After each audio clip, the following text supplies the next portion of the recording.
पिछले एपिसोड में हमने देखा था कि बायतियान मार्शल आर्ट कंपटीशन के अंदर उस डिसेबल को काफी अच्छी तरीके से हरा देता है, जिसे देखकर तो सारे के सारे लोग हैरान हो गए थे कि बायतियान ने इतनी आसानी के साथ उसे कैसे हरा दिया। जिसके बाद बायतियान को ये भी पता चलता है कि उसके एंसेस्टर ने निर्वाणा पिल को रिफाइन कर लिया था और वो निर्वाणा पिल अपने आप को किसी भी चीज में ट्रांसफॉर्म कर सकती है और उस पिल ने खुद को लिंगर नाम की एक छोटी सी बीस में ट्रांसफॉर्म किया होता है। ये देखकर बायतियान हैरान और खुश हो जाता है और हमेशा उस लिंगर को अपने साथ ही रखने का डिसाइड करता है। के बाद यहाँ से ये एपिसोड शुरू होता है। तो इस एपिसोड की शुरुआत में बायतियान रांझी ने जो 3 स्टोन दिए थे उन्हें लिंगर के जरिए रिफाइन कर रहा होता है ताकि उन स्टोन की पावर थोड़ी सी ज्यादा बढ़ जाए, क्योंकि वो तीनों स्टोन बिल्कुल लो लेवल वाले थे। इसलिए लिंगर अपनी पावर का इस्तेमाल करते हुए उन पिल की पावर को और ज्यादा बढ़ाने की कोशिश कर रही होती है और थोड़ी देर मेहनत करने के बाद वो उनकी पावर को बढ़ा भी देती है, जिस वजह से वो काफी ज्यादा थक जाती है। इसलिए बायतियान 3 में से 1 स्टोन उसे ही खाने के लिए दे देता है ताकि उसकी थोड़ी भूख मिट सके। जिसके बाद लिंगर वापस से बायतियान की बॉडी के अंदर चली जाती है, क्योंकि अभी बायतियान को उसकी और कोई जरूरत नहीं थी। बाद में जब जरूरत पड़ेगी तो बायतियान उसे वापस से निकाल सकता है। तब बायतियान उन बचे हुए 2 स्टोन को देखकर कहता है, लिंगर ने इनकी पावर तो बढ़ा दी है, अब बस मेरे ऊपर है कि मैं कल्टीवेशन करके अपने मार्शल आर्ट वेन को एक्टिवेट कर लूं। अगर मैं थोड़ी यहाँ पर मेहनत करूं तो मैं आसानी के साथ अपने मार्शल आर्ट वेन को एक्टिवेट कर सकता हूँ, जिस वजह से मेरी फिजिकल स्ट्रेंथ और कॉम्बैट स्किल भी बढ़ जाएगी। लेकिन एक बात मेरे अंदर ये अलग है कि मेरे पास डुअल लेवल की मार्शल आर्ट टेक्निक है, एक आइस वाली एक फायर वाली। इसलिए जितना एक नॉर्मल इंसान कल्टीवेट करता है उससे ज्यादा मुझे कल्टीवेट करना होगा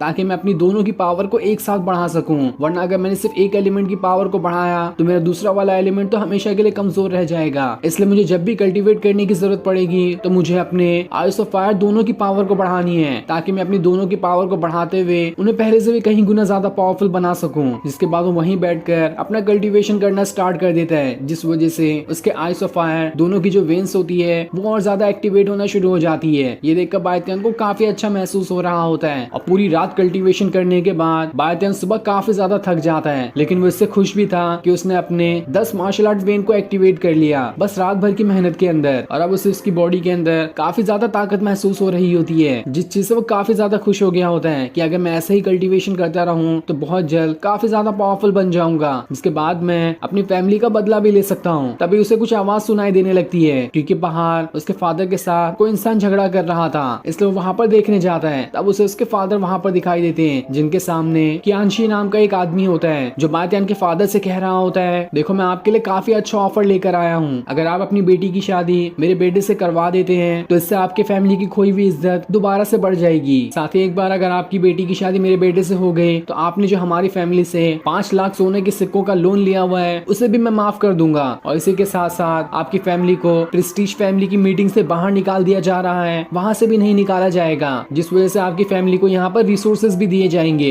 ये सब सिर्फ आपकी बेटी की शादी मेरे बेटे को करवा देने से हो जाएगी, इसलिए आपको इस बात पे सोचना चाहिए, क्योंकि ऐसा मौका जल्दी किसी को नहीं मिलता। तब हम उसके बेटे को देखते हैं, जो उसका बेटा कम किसी भैंस का बच्चा ज्यादा दिखाई दे रहा था और वो काफी अजीब नजरों से बायतियान की बहन को ही देख रहा होता है, जिसे देखकर तो वो भी डर जाती है। तब उसे डरा हुआ देखकर बायतियान के फादर समझ जाते हैं कि उनकी बेटी इस कियानशी के बेटे से बिल्कुल भी शादी नहीं करना चाहती, इसलिए वो उससे कहते हैं तुम्हारा जो लोन है मैं कुछ दिनों के अंदर ही उसे दे दूंगा, और रही बात हमारी फैमिली के खत्म हो जाने की तो इसकी टेंशन तुम्हें लेने की जरूरत नहीं है, जो होगा वो देखा जाएगा। मेरे दोनों बच्चे आगे आने वाला कोई भी खतरा क्यों ना हो उन सभी से लड़ने के लिए तैयार हैं। तब कियानशी कहता है आपको मेरे ऑफर पे एक बार दोबारा से सोच लेना चाहिए, ऐसा मौका जल्दी नहीं मिलता है किसी को। क्या आपको अपनी फैमिली की औकात भी पता है? उसकी औकात तो कुछ भी नहीं है। एक बार बस आपको प्रेस्टीज फैमिली की लिस्ट से बाहर निकाल दिया जाए तब आपको समझ में आएगा कि आपकी औकात क्या है। अब वो दिन दूर नहीं जब आपको उस लिस्ट में से निकाल दिया जाएगा, तब तो आप ना ही यहाँ के रहोगे ना ही कहीं और के, आपको कहीं और ठिकाना तक नहीं मिलेगा, ना ही कुछ रिसोर्सेस मिलेंगे, बिल्कुल आपकी फैमिली को नकार दिया जाएगा पूरे के पूरे इस टाउन से। तब ये सुनकर तो बायतियान के फादर को गुस्सा आ जाता है। वो उससे कहते हैं क्या कहा मैंने तुमसे कि कोई भी आने वाला खतरा क्यों ना हो मेरे बच्चे उससे लड़ने के लिए तैयार हैं, और हमारी फैमिली किसी और की प्रॉपर्टी नहीं जो कोई भी आकर यहाँ पर अपना हक जमा सकता है। मेरी बेटी तुम्हारे बेटे को पसंद नहीं करती, इसलिए मैं जबरदस्ती उसे तुम्हारे गले में नहीं डाल सकता, इसलिए अब मुझ पर एक एहसान करो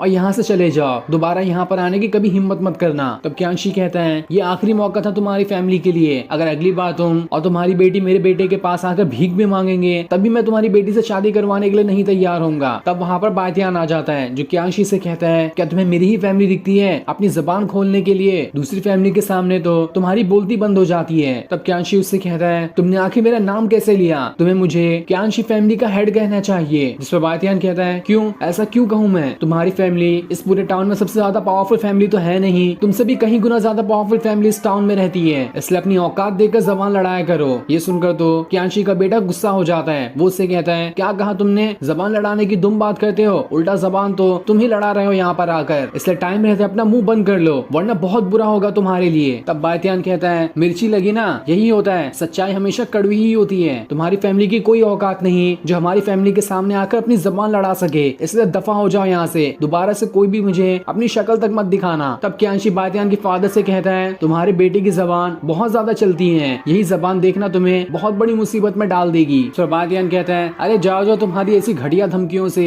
मैं बिल्कुल भी नहीं डरने वाला, जो उखाड़ना है वो उखाड़ लेना। तब इस चीज को सुनकर कियांशी का बेटा एकदम ज्यादा गुस्सा हो जाता है और वो बायतियान से कहता है अभी मजा सिखाता हूँ तुम्हें, बहुत बोल रहे हो ना, यही पे मैं तुम्हारा खेल खत्म कर दूंगा। जिसके बाद वो बायतियान से फाइट करने के लिए तैयार होने लगता है, क्योंकि उसे क्या पता था कि बायतियान अब पहले से ज्यादा पावरफुल हो चुका है। उसे तो लग रहा था कि बायतियान वही कमजोर वाला होगा। जिसके बाद बायतियान ऐसा भयंकर अटैक कियांशी के बेटे के ऊपर कर देता है कि बस एक ही अटैक के अंदर वो वहां से बहुत दूर जाकर गिर जाता है और उसके अंदर दोबारा खड़े होने की हिम्मत भी नहीं बची थी। ये देखकर कियांशी का बेटा बायतियान के ऊपर अटैक करने वाला होता है, लेकिन तब बायतियान के फादर अपनी पावर का इस्तेमाल करते हुए कियांशी को भी उठाकर वहां से दूर फेंक देते हैं। ये देखकर तो कियांशी के गुस्से का ठिकाना नहीं रहता और वो सभी से कह देता है देख लेना, तुम्हारी फैमिली की ऐसी हालत करूंगा कि तुम सोच भी नहीं सकते। जिसके बाद वो अपने बेटे को उठाकर वहां से ले जाता है। अब बायतियान अपने फादर से पूछते हैं कि आप मुझे बता सकते हैं कि आपने ऐसे घटिया लोगों से इतने सारे सोने के सिक्कों का लोन क्यों लिया था। तब बायतियान की बहन उससे कहती है हमें गलत चीज में फंसा दिया गया था, इसके पीछे